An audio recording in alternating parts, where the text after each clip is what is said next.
like 45 minutes north of West Palm. Where your parents moved? Yeah. Nice. Yeah, and it's nice. It's a nice area. It's like right on a river. Nice. I was just in Tampa.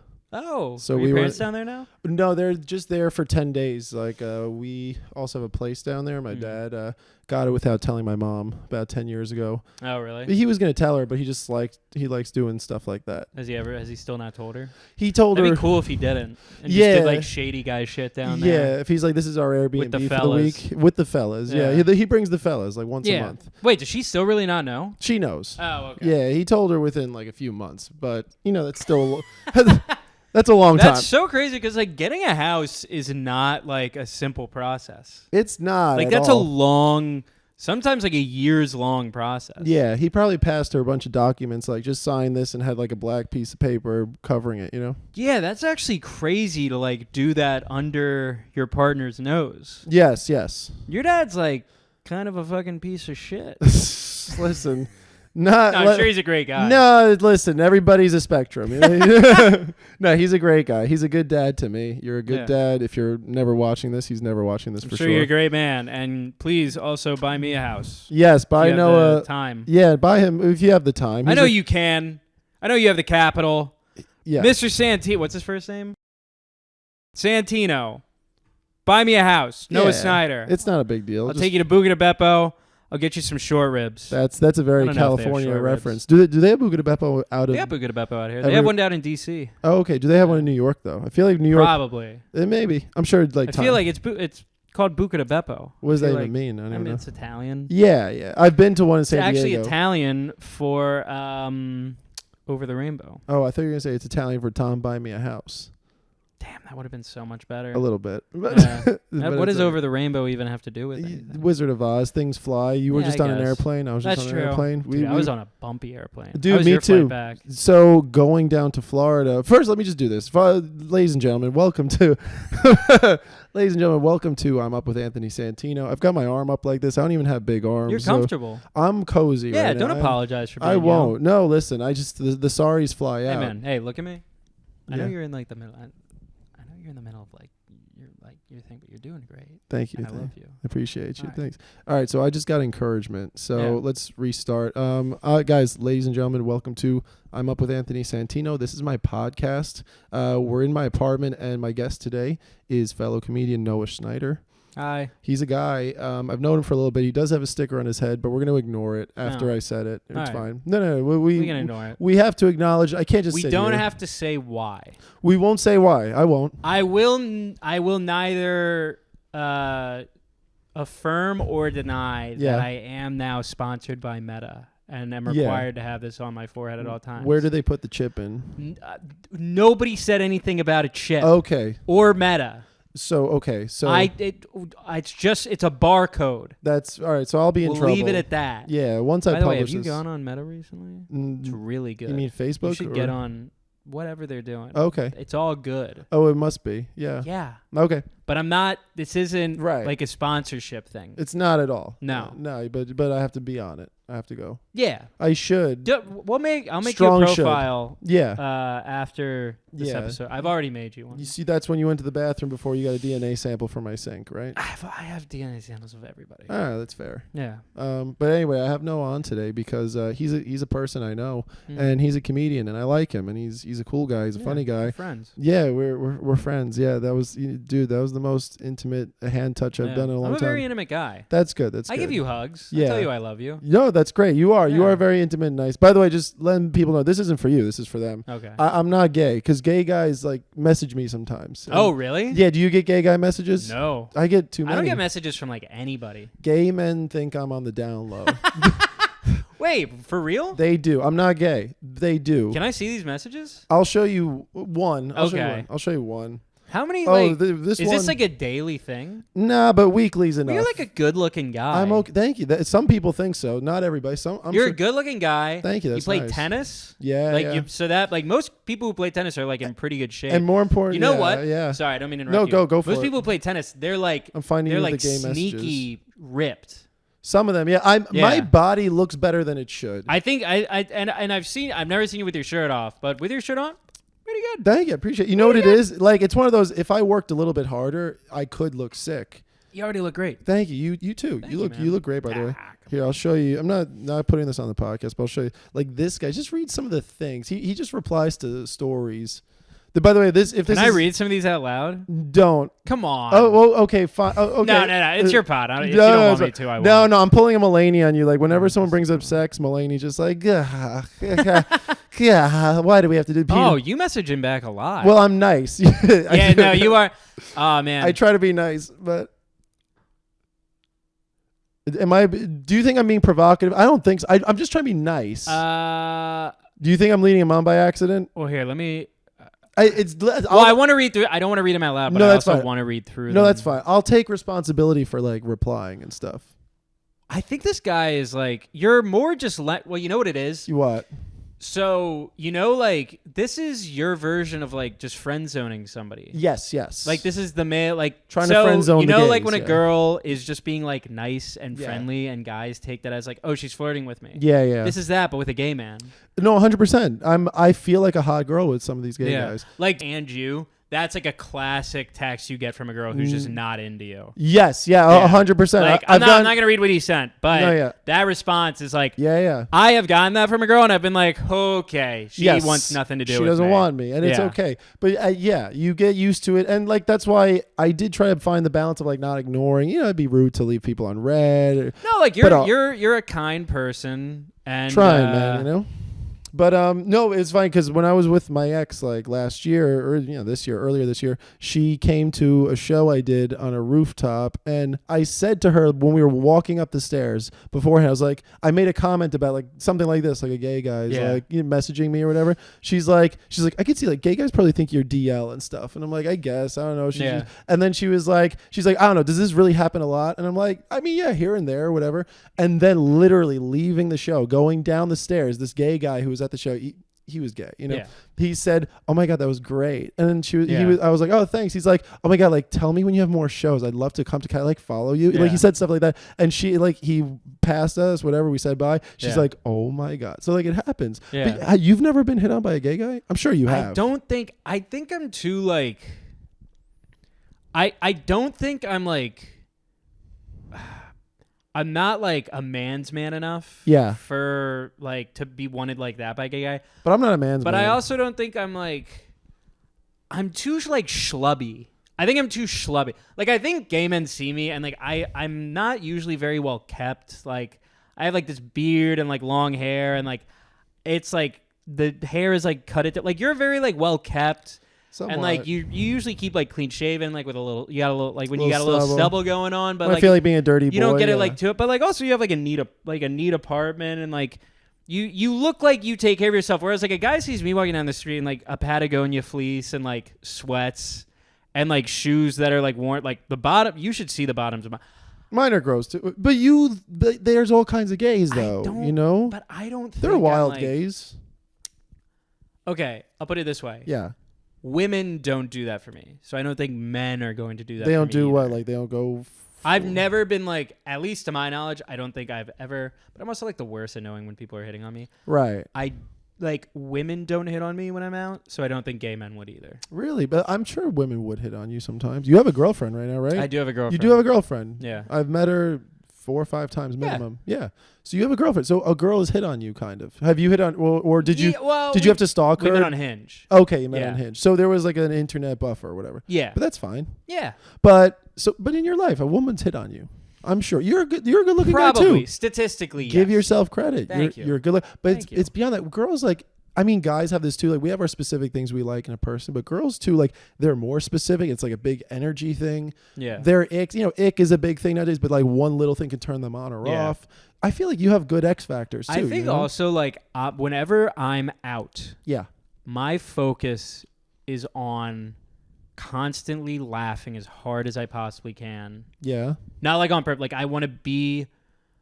So like I'm not focused on like when I'm in a bar. Also, I don't drink anymore. Okay. Oh yeah. How long have you been not drinking? Well, actually, since I met my girlfriend, so that hasn't really come into play. Okay. But like, even before then, I hated the idea of me going up and like flirting with a woman at a bar because I'm like, Yeah, yeah. Of all the guys you want hitting on you in here, it's not me. Like, you don't want me. So, like, my thing has always been, like, be around, like my friends, men and women, and just, like, try to, like, I want people there to just make me laugh as hard as and me make them laugh. Yeah. So I was like, that's all since, like, leaving college, that's all I care about when I'm out. And with girls, just having like, a great time. Yeah. No. I'm not saying, like, you can't have that with like a girl that you're flirting with, but I'm like, I don't want to be rejected and then, like, have that, like, looming over my mind for, like, the rest of the night. Okay. So I'm just gonna hang out with, like, my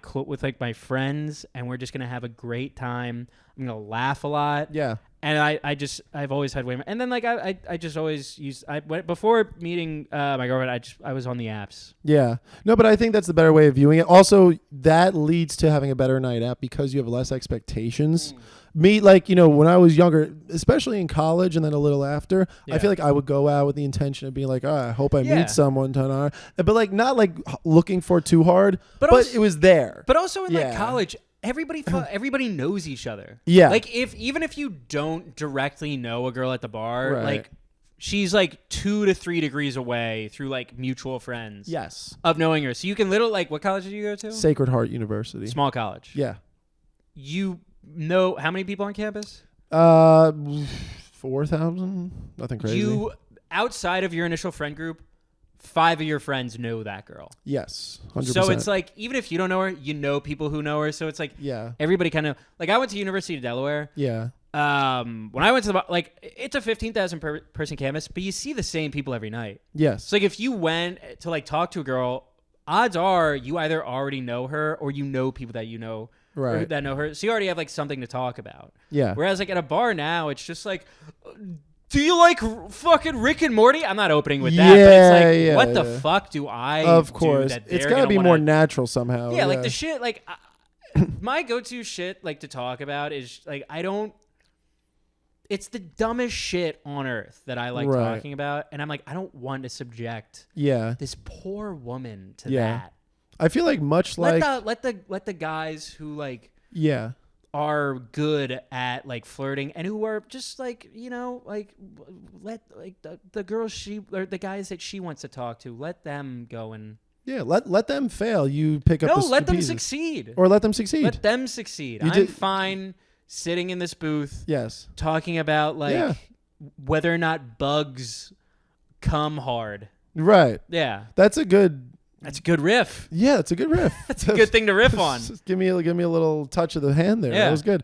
But no, I think when it's more natural, it's easier. I mean, if I've met a girl out, it's always like, you know, you could tell that maybe you're looking, they're looking at the same time. Yeah. And then you just find something stupid, not even stupid, but something very minuscule. You could be like, you know, you're next to them waiting for a drink and be like, oh, like, did you order? You say something little like that. And based on their response, you could tell if they want to keep talking to you. Yeah. You know what I'm saying? Like, if they engage you or if they disengage, you know, just like those messages, like with the gay guy, like, you could tell the way I responded, like, you could tell it was like a girl trying to put you down, but be nice about it. My whole thing was, like, even when they were engaging, I still thought they were disengaging. Really? I'm like, oh, this girl, like, and then I'd walk back to my friends and they were like one of them would be like, I think she liked you, and I was nah, she fucking hated me. Yeah. And then no matter how before I was with my girlfriend, if I would be, like, out at a bar, like, some, like, talking to her, no matter how it went, my immediately thought was like, this is going horribly. Yeah. I should just fucking, like, comic brain. Bounce. Yeah. Totally. Well, no, I mean, you know, I've been doing a bit about this. That's been working. Like, I talk about, like, when I was in 8th grade, I was, like, bad at reading signs, like, growing up with girls. Like, that was part of, like, the slowness of my. Did you have sisters growing up? Nobody. I had me. Oh, you were an only child. Me TV. Just me. Yeah. But so that also hurt too because you don't have examples. Yeah. You know, again, like I'm cool with being an only child as an adult. I'm fine with it now. As a kid, it's not as good. Depending on your situation or whatever. You got to learn more from your friends than you would at home. Yeah. And I was insular, and so, like, I had friends, and, like, I was always able to acknowledge I have friends, but I didn't, like, hang out at people's houses a lot, kind of on purpose. Like, I just, like, my parents, like, they worried about a lot of stuff. And I'm like, rather than deal with the grief of them being worried and putting anxiety on me about stuff, I'm just going to, like, stay home. Not to be a martyr, just because I was like, I don't want to deal with them being like, oh, I don't know about that guy. I'm like, it depresses me that you have an issue with something. You know? I grew up with an older brother. And, like, he got a lot of the negative attention because like he was the firstborn and like athlete, really good grades. If they'd like slip a little bit, my parents would like be on him first. I thought you were gonna say they would beat him. No. Right. They were never like that. I don't think really they would. by all standards, great parents. Yeah. Also had their faults. They're people. Everybody does. You know, everybody does. Yeah. Nobody's perfect. But never hit us. But like they'd get on him. Yeah. And like that really lent me to be able to be like, oh, I can kind of like get away with a bunch of different shit. Because like he'd get caught for stuff, and then I'd learn how from watching him get caught how to not. So I'd just be like, oh, I just won't do that, and I can smoke weed in the basement fine. Right. And then I got caught. I first time I got caught smoking weed, I was smoking weed in the upstairs in the third floor bathroom, or I guess second floor. Dude, like with the window cracked. I went against my own judgment. What was your judgment? You thought you wouldn't get caught? As long as you smoke weed in the basement. Oh, I see. Nothing will happen. Right, my parents never went down. What was their reaction to you, though? Oh, bad. Bad. At first. Yeah. So my mom, here's how it happened. Sorry, I just farted. You might smell that in a second. I'm sorry to fart in I've done that in here before. Okay. Well, I would hope. Just letting you know. It'd be crazy if you left your apartment every time. Imagine, like, I opened the door. My door makes a loud sound. Yeah. That would be louder than what you just did. So. Also, single apartment on the first floor. By God, pretty you're nice. Brave. Yeah, how am I not married right now? Not brave, even that. Like I'm gonna die. You're saying? I would constantly be thinking like, if anybody's getting robbed, it's me first. Yeah, I hope so. I want them to try me. You know. Okay, that's pretty cool though. Yeah. No, I'm acting. You get like tough. a John Wick moment. Yeah, a Keanu. I'd be like a half Hawaiian, Polynesian, or whatever. Yeah, I could do that. No. Yeah. I hope so. Yeah. But first time I got caught smoking weed. Yes. What was their reaction to that? Not good. It was like there was a lot of different stuff that went into it that led up to, like, I had started just like getting high by myself at my parents' house a lot. Okay. Which I hated getting high with other people. Really? Why? But I do it just because of like the social factor. I loved getting high by myself because I love I would like whenever I smoke, I don't smoke anymore, but whenever I did, I would just shut down and like not talk and just like sink into my phone. Yes. So back home, like when I would smoke, I would just like put on. My parents like would always be out at like dinner or like at like a friend's party. So like I would just like watch 4 hours worth of movies. Okay. And like have a blast. That sounds. I bring my bed, like my comforter from my bed down to the couch. Yes. Comforter on the couch. Yes. All-time child move. The comforter on the couch. Yeah. All-time lonely kid move. Yeah. Did you have a my brother would always be out at like a friend's house, and then I'd just be down there with a comforter. Yeah, that's a great move. Yeah.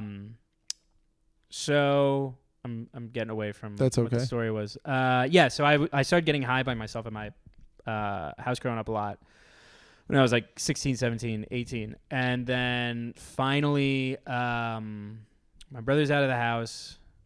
He's at college. My senior year of high school. Had never gotten caught up to this point. I'm about to go to dinner with my mom somewhere, and I'm going to drive to meet her. Okay.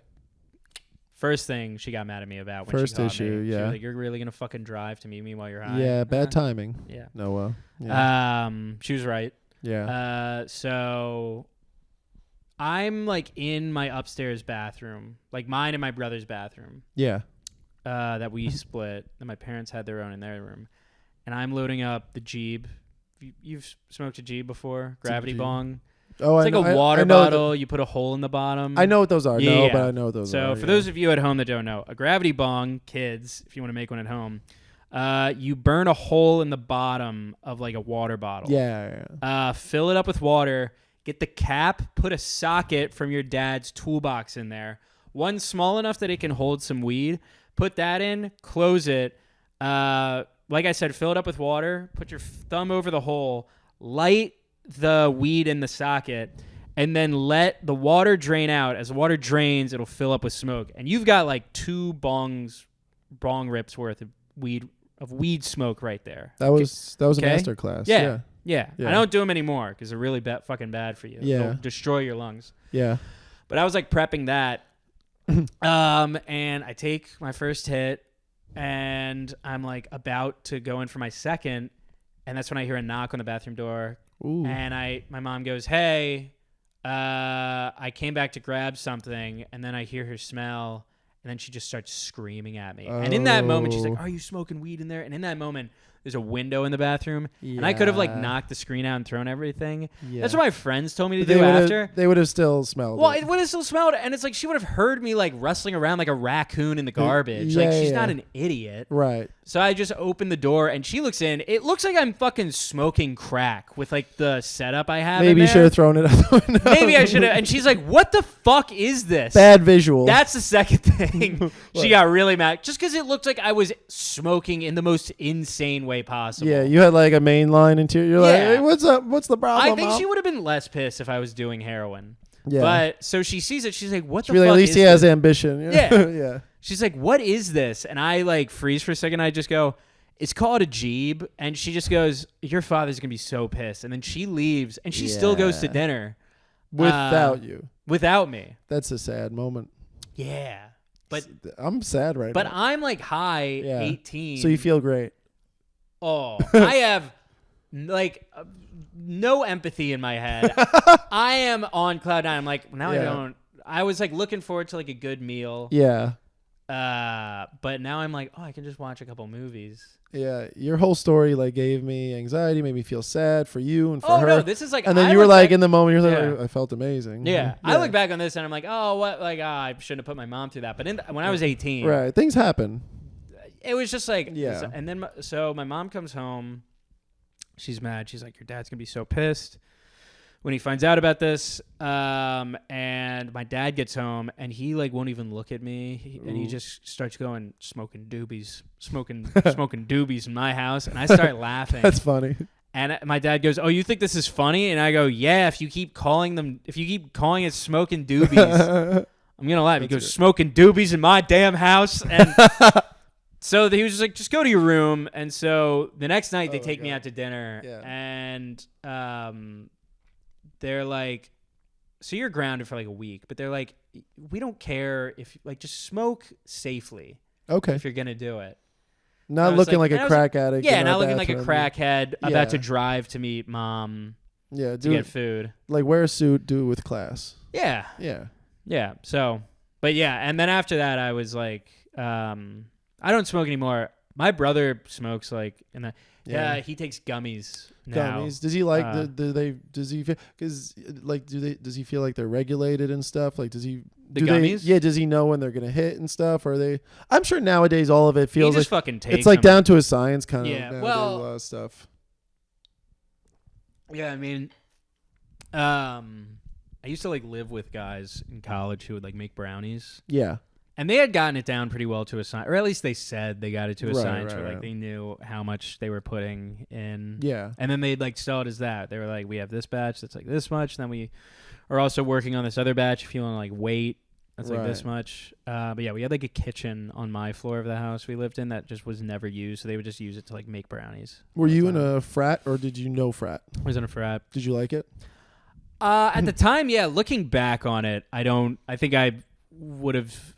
I wish I had been like doing comedy and been like my weird self that I am now. Of course, yeah.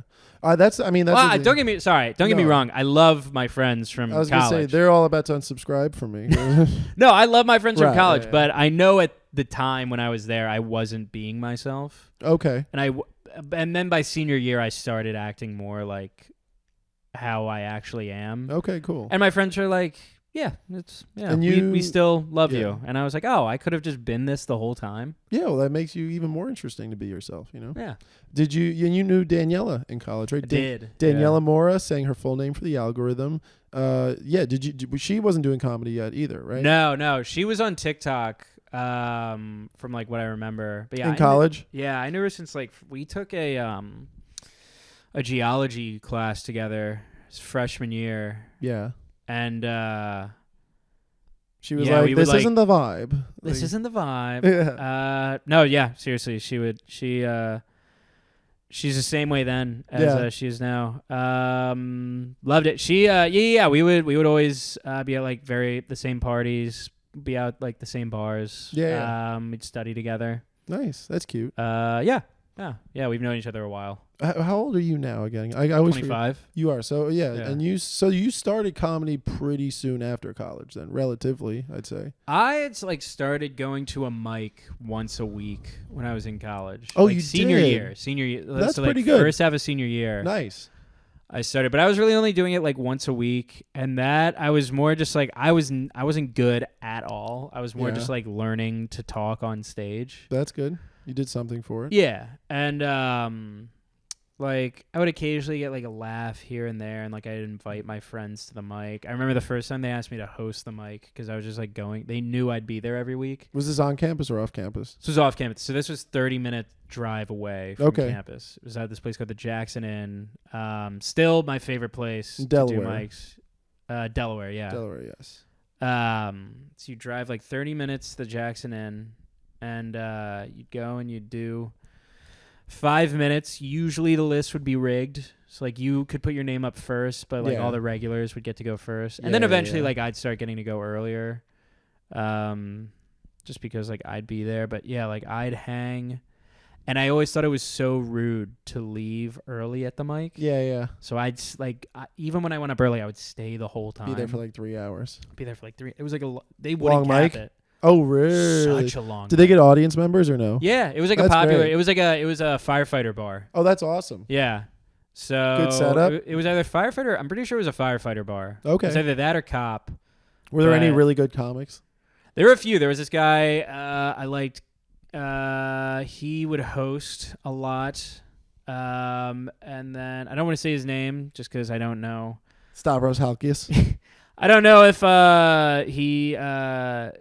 I don't want to say his name in like 2 years. Something comes out about him. Oh, there might be some issues. No. Like by all means, he was always a good guy. But like I only knew him from the mic. Okay, so you're detaching yourself pretty hard from this guy. There's something. No, not at all. Like he's like the only guy whose name I remembered. But he's just a guy that I knew. Okay. Through a mic. Okay. So it's like I don't want to be like, oh, I love this guy, and then like you could if you felt like he was an upstanding citizen. And then have this guy who I just like would see once a week. Yeah.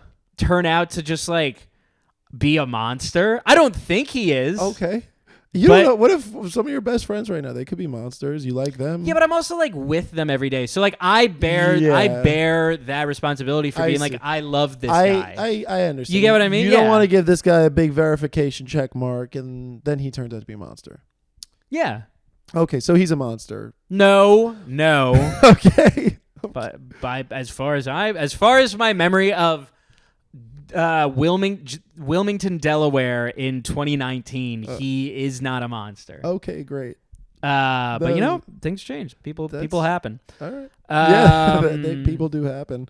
So then you came up here. Did you move to New York for comedy or like just happened that way? No, I moved here. So I lived in DC after college. And I was working there as a mortgage loan officer for 2 months, and then that fucking sucked. Yeah, sounds it.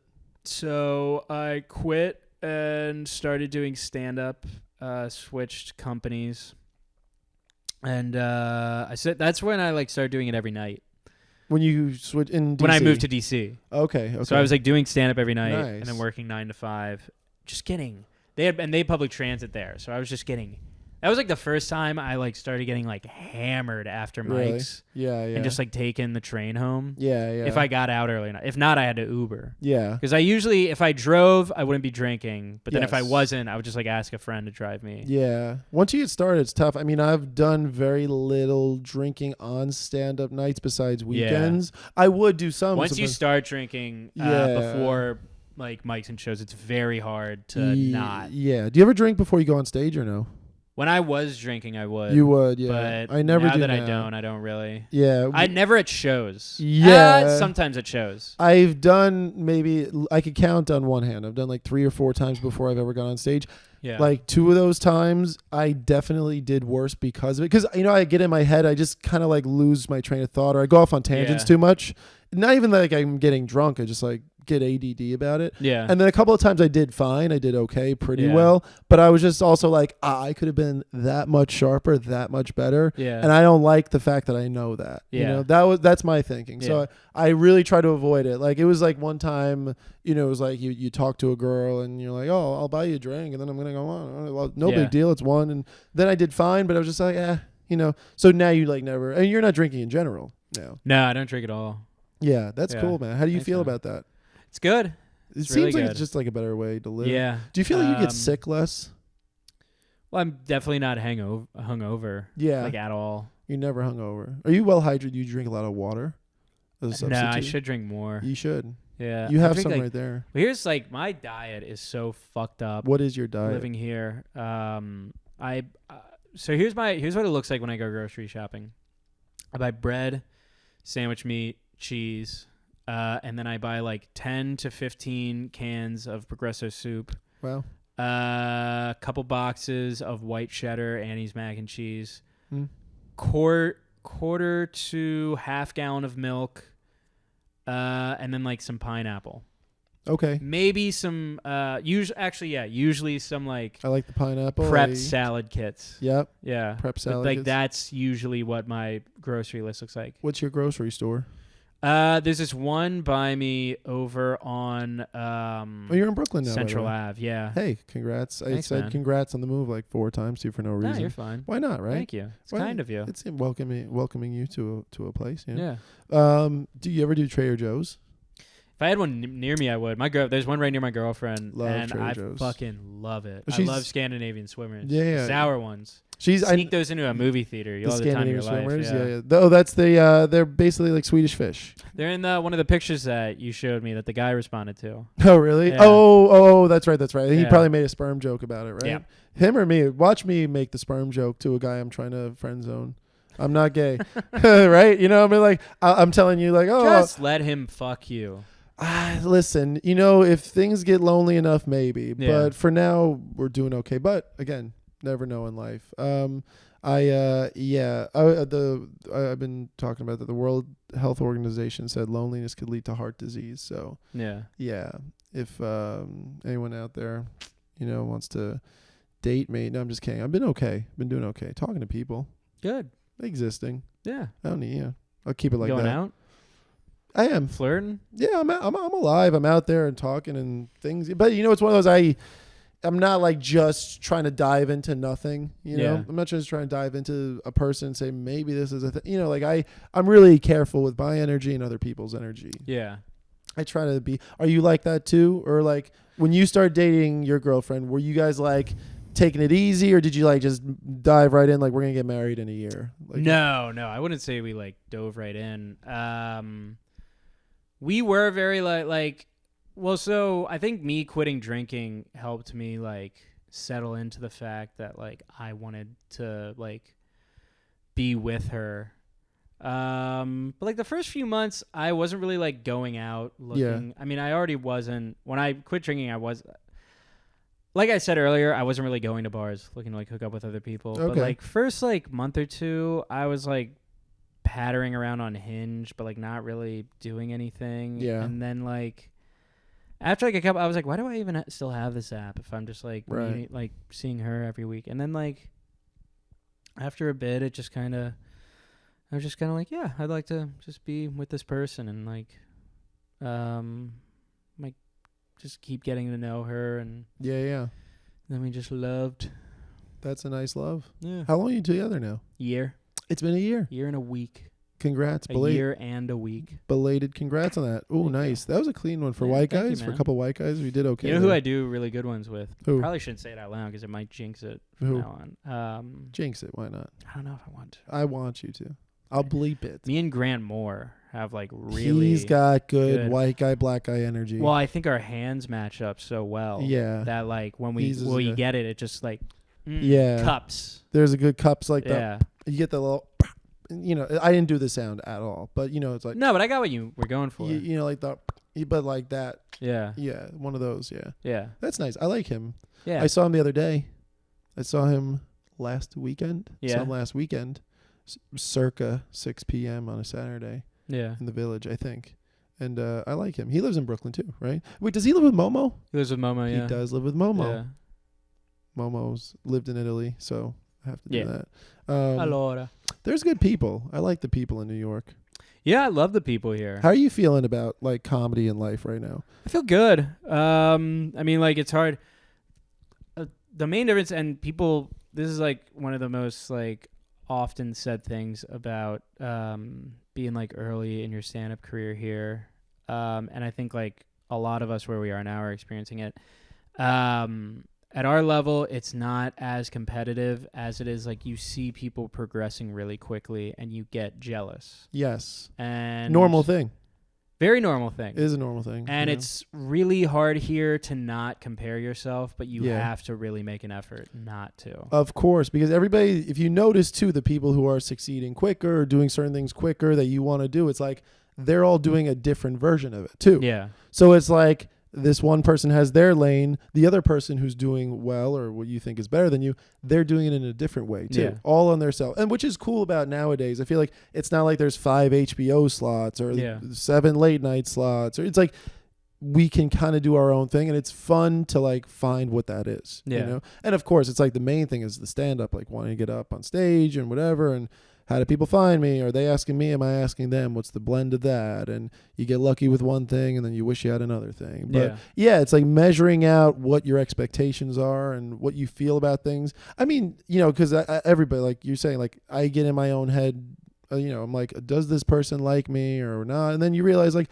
oh, they do. There's a lot to keep track of in New York, you know? It's like, I don't blame people for not putting me on a show or something, because I'm like, you know how like much energy they have to do to put that show on, and like how many people are hitting them up. It's like, you know, somebody I know, they're like, yeah, dude, like I get so many requests for shows. Like I genuinely don't look at my request folder, and I'm like, I get that. I mean, I do, because I don't get a ton. I get a few, but it's like, there's a lot of people, dude, you know? Yeah. And you really have to, I think, like, you gotta stick around. I think that's a big thing. You have to stick around. You also have to have something to like offer. Like you can't always just like, unless you're like a once in a generation talent, like take Assad for instance. Like I was gonna say, he doesn't run a show. Like he doesn't really like run any mics. He's just so wildly talented and like charismatic and fun to be around. It's very People want to apparent. put him on their show. He's got an energy. He's so fucking good. Yes. Not everybody has that. So of like, course not. You gotta, if you are funny, but you're not like right. that kind of like one in every 1,000. Yeah. You really have to be fucking like, I gotta like run a show and like you have in other cities like. You can be like being funny is enough. Here it's like you have to give something. I think I can't remember who put it this way, but they told me something from somebody else had put it this way. You have to give back. Always, yes. Like you have to give back, and like because you can't just be like, in most cases, outside of the one mentioned, and there's others. Yes. There's a bunch other, but like I said, like most people aren't that. You have to give back. You have to, I think, provide like value. Always, yeah. Because like you can be like, well, I'll do great on your show, and it's like I have fucking 100 people that I know who can do great on this show. Exactly. It's like, how else can you help me? And there's a like when I'm booking a show, I'm not like looking for like, oh well, like what can they provide me? A lot of times it's like, who's my friend who's funny? Who's this person that I saw that's funny? And then like every once in a while it's like, oh yeah, that person like had me on their show. I should have them on mine because like they did great on that. Yeah, and it's just or like I did that person's mic the other day. Exactly, I really like that person. I really like their mic. Exactly. So it's just like it's these things that you do. Sometimes like you got to put that energy out there. You got to put that energy out there. Yes. And you also just kind of have to like I feel like be around. Got to be around. That's one thing. Like I hang out sometimes. I don't hang out a lot, so that's one of my things where I try to make up for it by like reaching out to people in different ways. Like, you know, like it's hard for me. There's certain nights like I'm out on Long Island teaching all day and I'm like, all right, I could do one mic tonight and then I'm toast. I have like no more energy. Yeah. I'll leave 10 minutes earlier than I should. Like I'll hang for 10 where other people are staying for an hour. I'm like leaving after 20 minutes, 30 minutes, you know, but again, I'm trying to find my life balance of doing better now. And now, like barking, like you're barking a bunch too. Yeah. Like we're doing a bunch of that. So now I'm naturally that's in the more. other thing. Yeah, now I'm naturally in the environment more, so that's good. And I'm finding comfort in that pocket too, which is good. Well, that's the other thing. Like, so many people I know who've moved here from other cities. Like, I had a friend before I was even barking. They were like, "Do you know how to get into like the clubs around here?" And I was like, "I'm the fucking wrong person to ask." Yeah. But like, if you want to get in, I guess like try to like start barking from somewhere. And they're like, "Oh, dude, I thought I fucking escaped barking when I left." Right. No. The city I just came from. I'm like, no. No. Yeah. No. Like that's what like comic starter level are trying to do. Yeah, you're trying to get barking. Yeah. I mean, which like the comic he has like way more credits than me. So like he has been able to like actually like, get like good spots because like he's a fucking great comic. Yes. And I think like there's sometimes where like I think I made the mistake of like leaving the city I started in way too early to come here. DC, you think? Yeah, the comedy scene there is so fucking good. I just hated living there. I feel you. It's just I could not keep taking that metro. Yeah, but it could go either way. I think it'll ultimately pay off being in New York because if you can do well here, that means more than doing well in most places. I think, you know what I'm saying? I know DC is great. It is. Like I haven't even been, but I know it is. Like I've heard it. It's great. Yeah. I definitely think that there's don't get me wrong, I fucking love living here. Yeah. And I'm not moving anytime soon. Maybe ever. I fucking love it. But I also feel like just naturally for like featuring for people and stuff, like this is the place to meet people. Oh yeah, you know what I'm saying? Like if you get like pal around with people who are like headlining at different levels of headliner, like your buddy who's just starting to headline or somebody who's bigger, it's like they like you. Hey, Noah, who I see every day, let's go out on the road or be my feature, open, you know, and like talking about like offering something like I've been trying to do like video work and I'm getting like certain little things that way. Like, like this camera's okay. I keep talking shit about it, but this one's okay, but I got a new upgraded one that's like a little better. Yeah. And I'm happy about that because it's like I'm trying to take it seriously. Like I was a media major. I'm not like a 10 out of 10 on like, you know, VFX and all this stuff, but I know how to edit. I know how to shoot. And I know what things are, you know, enough terminology to get by. And like, you know, it's just an added thing to add. Like you say, like there's hundreds of funny people who could do well on my show. What can you provide? Like smart, like Brian Elias, like shoot shows and he still does stand up, right?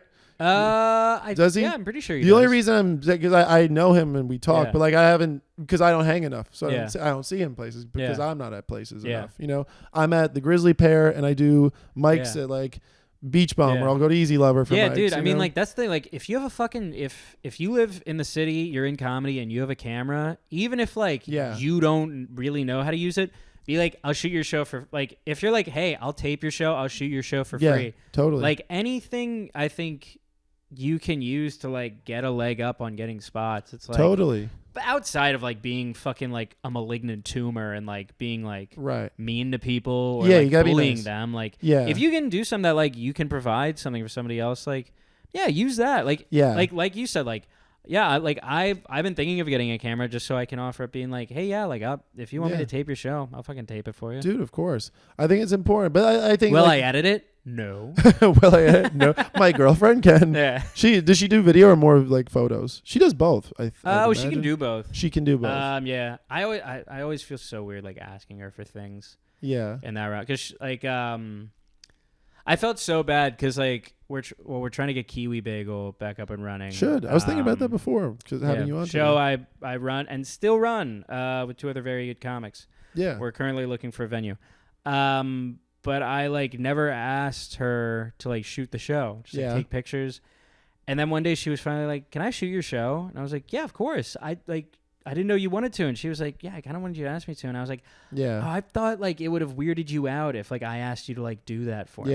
Just because like I'm always so, it took a while for me to get over like asking people for stuff. Mm-hmm. Cause like, I feel like when you start doing it, you're just like, oh, like I feels so schemy. Well, asking for anything or to be on a show. I feel weird asking somebody to like move their legs. No, I'm with you. I don't like asking people. I like being out of the way. Like asking people for like anything has always made me feel weird. Yeah, but again, you know, the squeaky wheel gets the oil sometimes. Yeah, that's what my dad always said. No, yeah, that's like he's closed a type mouths. Closed mouths don't get fed. Like it's got to. No, yeah.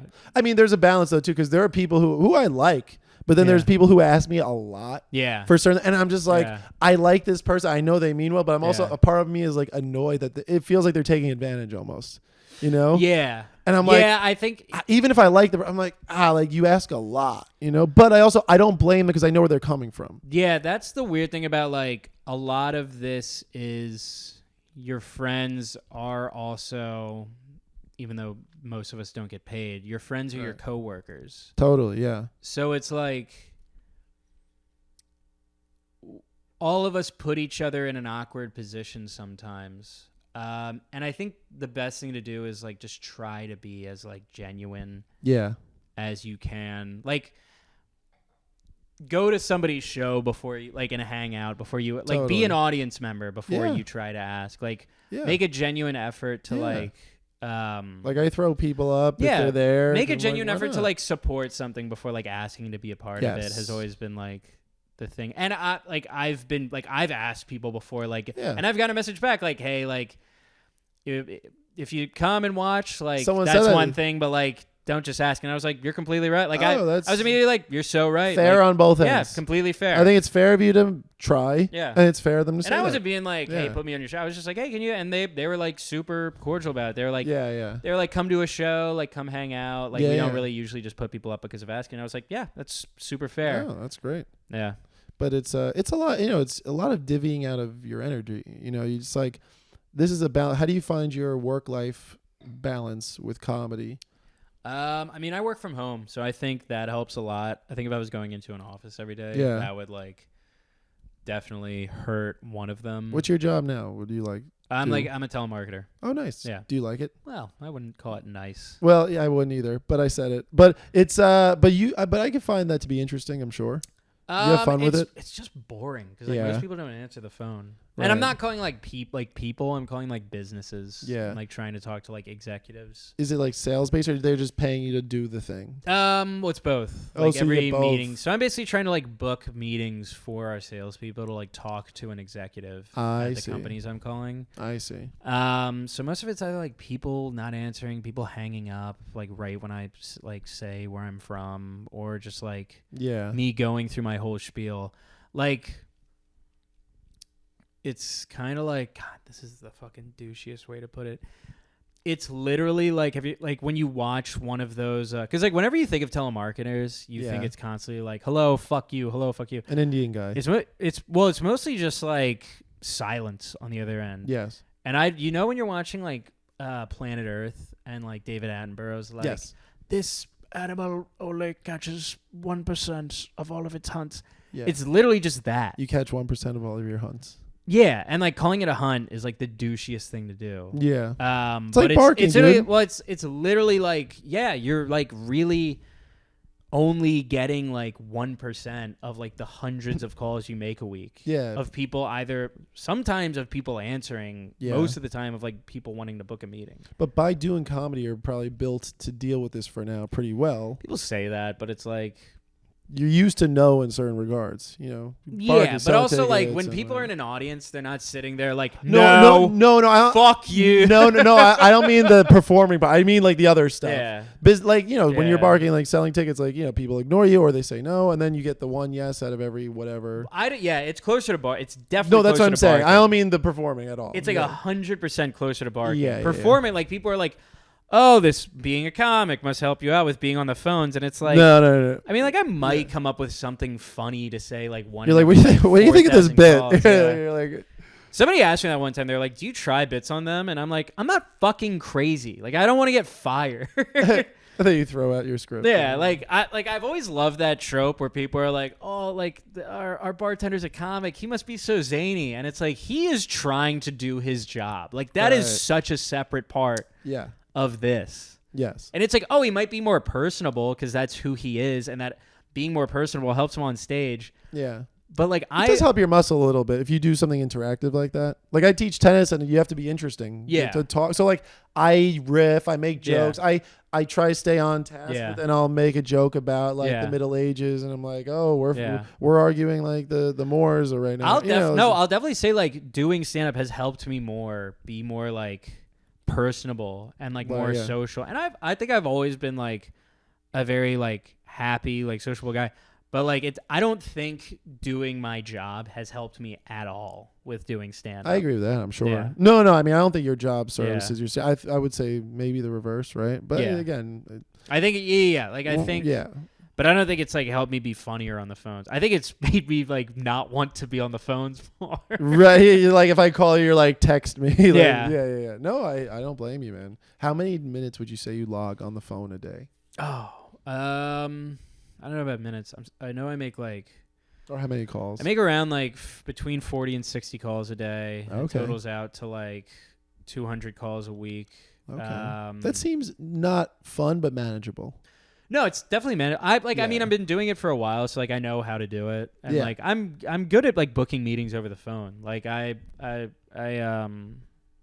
I'm like good at that. But yeah, it's if I looked at all the time I spent calling people at my job that could have been spent barking for a comedy club. No, barking for a comedy club. No.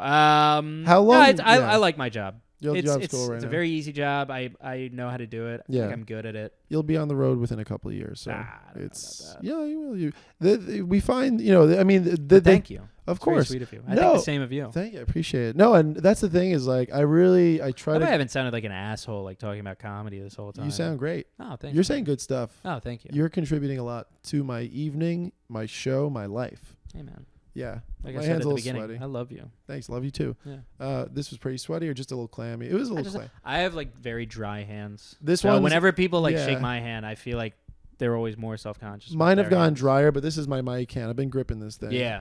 I keep that thing on. Let me know. me. Feel this. Let me know what you think of this. You're pretty dry. I It's a think. dry hand, right? Yeah, you're I like. need to lotion more. Yeah, you're like a relic of Jesus's hand and Yeah, like I an mean, Italian look at- Duomo. Look at the dry skin in between. Your my hands are like fingers. my size almost. Yeah. Well, Let's see. Let's see. We're close. We are really close. You're. When I get measured for, Yeah. if I can't make it to like measure for a wedding ring, Yeah. if and when I get married, Yeah. if I can't make it, would you want to go in my stead and just measure for me? Yeah, I could just take the measurements. Yeah. I'll put my hands in. You Like think, are you Noah? No, but we have the same hands. George Costanza hand model. Yeah. You. Let me see your hands. They're You not. have like good hands. I bite my nails, but thank you. No, Same. They're okay. I pick. We have a similar hair ratio. Are you hairy or not hairy? You have a little more I'm like- hair density than me, just a little bit. I'm hairy. I'm like cartoon hairy. Yeah. Where I'm not like, when you see like a dad in a cartoon and he's just got like I knew guys who like their entire stomach is covered in hair. Yeah. Like Greek dudes growing up. Yeah. Who just like they were like a wolf, man. Yeah. But I'm like cartoon dad hairy. Yeah. Where it's like I got the happy trail leading into the chest hair. Okay. Yeah. But like other like not much hair like on the sides. I have a little bit of lower back hair that I'm not proud of. That's fair. Do you groom at all? This or no? Nah. I used to. Yeah, I used to be like really a little. self-conscious of my armpit hair. I don't shave it bald. No, I keep my armpit hair. It's normal enough. I don't shave this bald, but like I trim it down. I've gone through phases of not like during college. Like I played college tennis and we would practice outside early, like fall when it was still warm out. We would take our shirts off sometimes. And my friends, Andy Murray. Yeah, they would call me Andy Furry. Fun one. That's pretty good. That's good. It didn't hurt my feelings. Kind of look like Andy Murray. I'll take He's it. a good-looking guy. He's married to Brooklyn Decker. That's Andy Roddick. Andy Roddick. I'll take. But you also that's who I was thinking of. I like that you were thinking of him because I had a huge crush on Brooklyn Decker. Maybe they'll get divorced and she'll marry me. That's very cool. High five. I like it. I would like to. Yeah. If Andy Roddick's listening, and we know he is, I'm not trying to steal your wife. She's cool. I'm sure you guys are happy.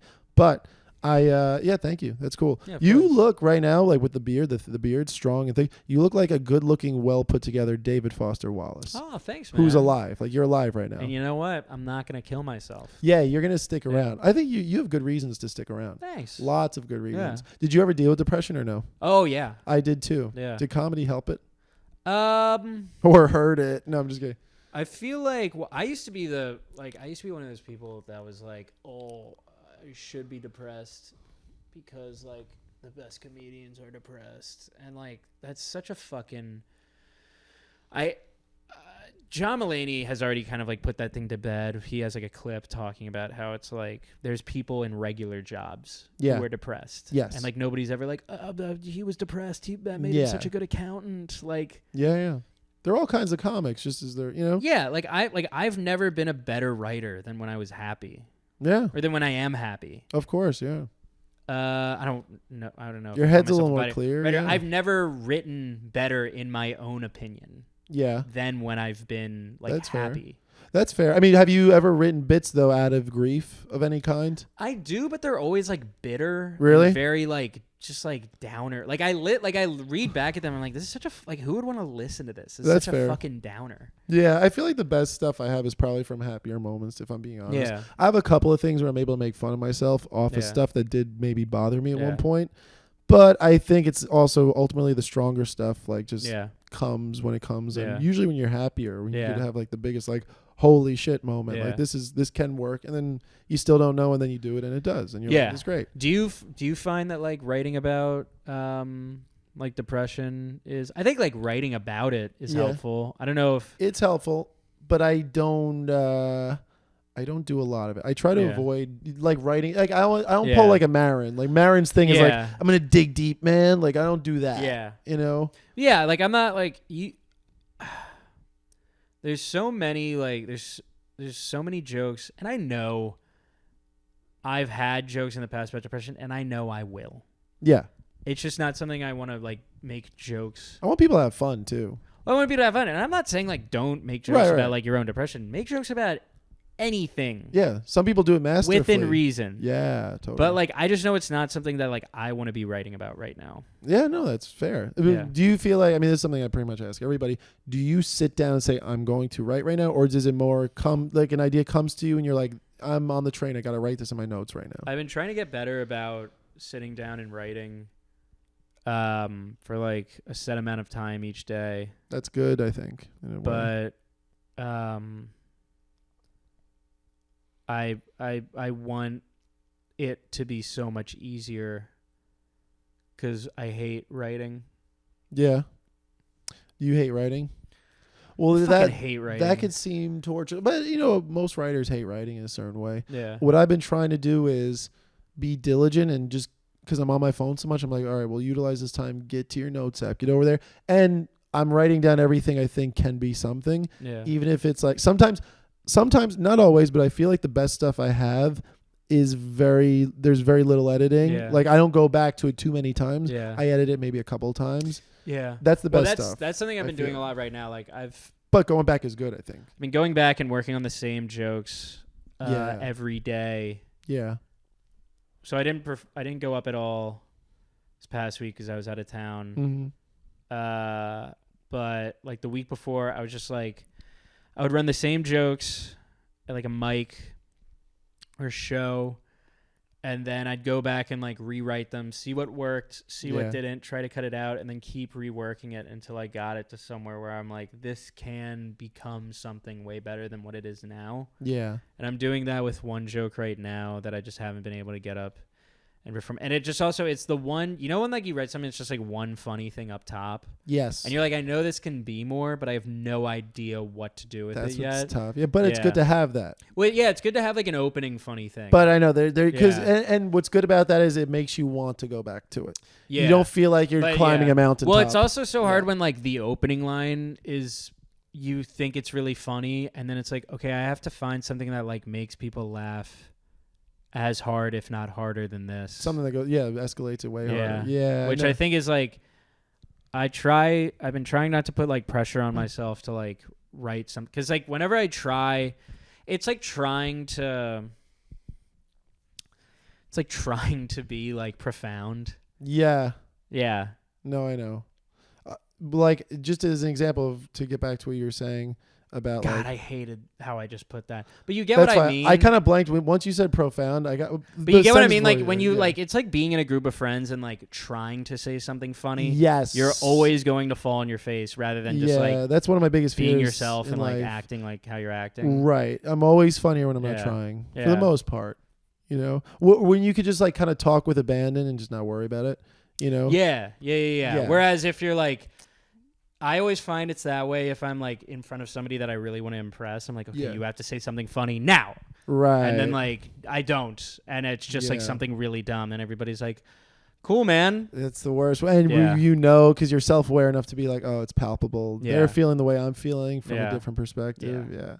I forgot there was something else I wanted to ask you. I have to wrap up soon because I have to go in a little while. Not to kick you out. You could like literally sleep over. No. You're fine. I gotta go. I'm supposed to shoot a sketch. Oh, that works. Nice. You get like bit. Sunday night. I know, dude. I got man. off the plane. Well, you texted me, and I like wanted to do like comedy stuff right when I got back. Awesome. And getting that text from you, I was like, yes, I've been wanting to come on. That's awesome. Because I keep it. It like ships in the night. We are ships in the night a little bit. Kept not being able to star-crossed lovers. Yes, and I'm trying to get back on my sketch grind. I wrote a couple of things that I'm excited about, and one might do well, one might bomb, but whatever. But they're fun to do, and it's also exciting. Like comedy is comedy. Like stand-up is the main thing, but like it's also fun acting and doing all that stuff. Yeah, of course. So it's fun to like use that muscle. Yeah, it is, and we're gonna need it eventually when we have movie deals. So it's like when we're like super famous. Of course, we will be. Yeah. But by the way, like, I'm gonna be Kevin Hart. You should be black because it's better. But I think so. Points. But hey, yup. They play that. But I hope. Imagine they stopped just like an hour ago. Every black guy's like, we're not anymore. It's hockey now, so like cool. So anyway, now that we got that out of the way, thank you for doing this. By the way. Thank you for having me on. You're great. I hope I didn't sound like a douche talking about stand-up. Like I said, you sounded great. You provided... I hope I'm not a douche. You're not. I should do that. I shouldn't not want to sound like one. I should want to not be one. You're not a bathroom item. Don't worry. Thank you. You're very good. You're very good. You give some of the best energy out there in the scene. Oh, thanks, man. Most people are good. Some people can be weird and they misunderstand you, and you're like, I don't want you to misunderstand me. I feel pretty understood from you. Oh, thanks, as best as you could be understood. I also want to say to you. Yeah. I've never heard I've never heard anybody have a bad thing to say about you. That's nice. Funny, absolute kindness. That's very nice. Very genuine. Because I totally worry all the time and think, you're such a sweetheart. Thank you very much. Well, no, I mean, because I've had personal experiences with comics, but very few. And like where that's always misunderstandings though. It's always total. And I don't even, I don't hold it against them because I'm like, they just seem like maybe they caught a weird day. I've been in the same boat where like it was kind of just like a weird misunderstanding, and it was like, you were a dick, and I was like, I'm so sorry, I wasn't trying to be. Yeah, and you probably weren't, but they just felt maybe you made eye contact a weird way or something. You know, you never know. Yeah. Anyway, I appreciate you saying that. That's very sweet, reassuring, and I liked having you on this. And we'll do it again at some point. Yeah. And we'll do other stuff, and I'll see you at shows and mics. And eat Larry David it real quick. That was cool. That was the third time I looked at the camera today. Why not make it 4? That's fine. I think it's fine. I think it's good. I like your hat, by the way. Oh, thanks, man. The whole ensemble. Guys, this is Noah Snyder. This has been I'm Up with Anthony Santino. This was a fun time for me, and I hope so for you, too. I know so for I'm them. up right now. He's up right now. He's not sleeping. Up. He's not sleeping. Yeah. He's not sleeping. Thank you so much, dude. Thank you, man. Appreciate it. That was a good one. Yeah. I enjoyed it.